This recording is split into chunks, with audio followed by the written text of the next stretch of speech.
I can tell what you're asking. I can hear what you're asking. Tell me, Mr. Bailey. Tell me, Mr. Bailey. What is crack?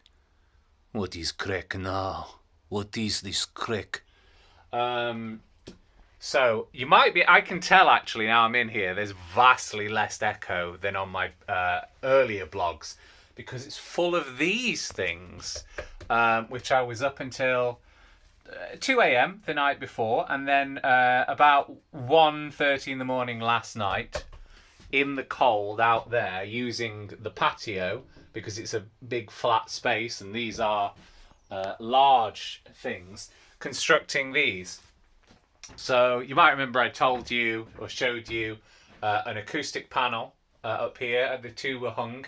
Now they've all, I mean, I took one down because my rising desk has been installed, and I've been using that as a worktop, protecting it with some cardboard to build all these frames upon, all these wooden frames, which then I stuffed with rock wool, safe and sound insulation, acoustic insulation.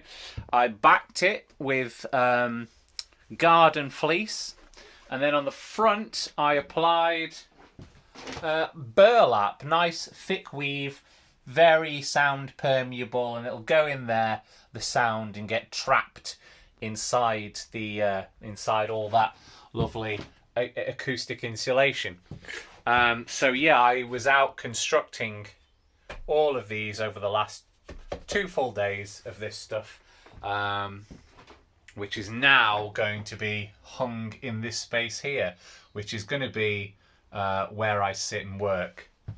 So that's what's going on. Basically, I've constructed all of these. This has been secured to the wall. I don't know if I mentioned that before. My electrician, Magic Mike, is coming on the 16th, which means so I need this plug socket shifting and this light switch shifting. There's going to be a light switch over here in the sound booth area, and there's going to be a light switch around here in the hobby booth area.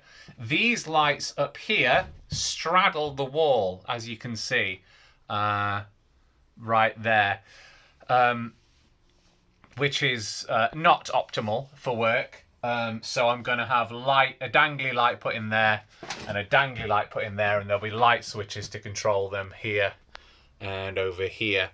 And the reason I need these moved, apart from to make a far better working environment, is also because this secondary piece of wood is going to be my door, this bit of chipboard. And as you can see, I've written get rid, if you can see that here, and I've written get rid down there because the door runs is going to run from here along to here and unfortunately intersect with this, and the hinge is going to be there, so it opens up like that.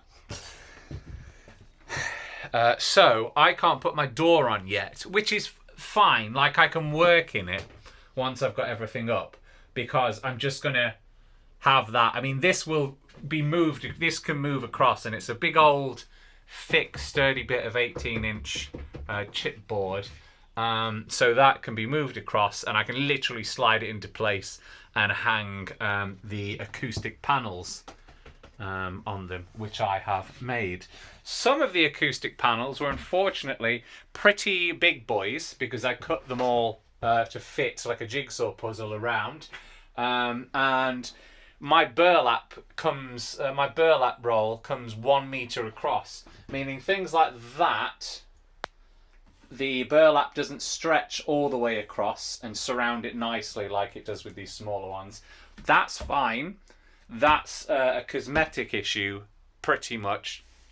And I do have offcuts of burlap which I can staple on at a later date.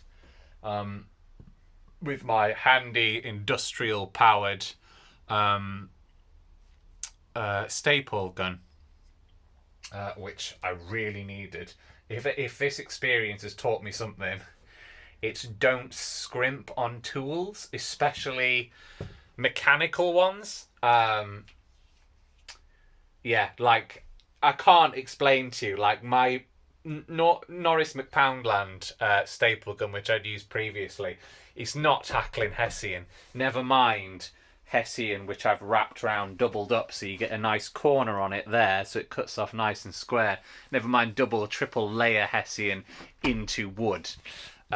So yeah, if you are going to undertake a project such as this, get proper tools, pay more for them, and you're not going to be like every time your Norris McPoundland staple gun cops out, you're not going, oh, for God's sake, I clear the mechanism and wondering what's wrong with it and getting angry. It just lets you go bang, bang, bang, bang.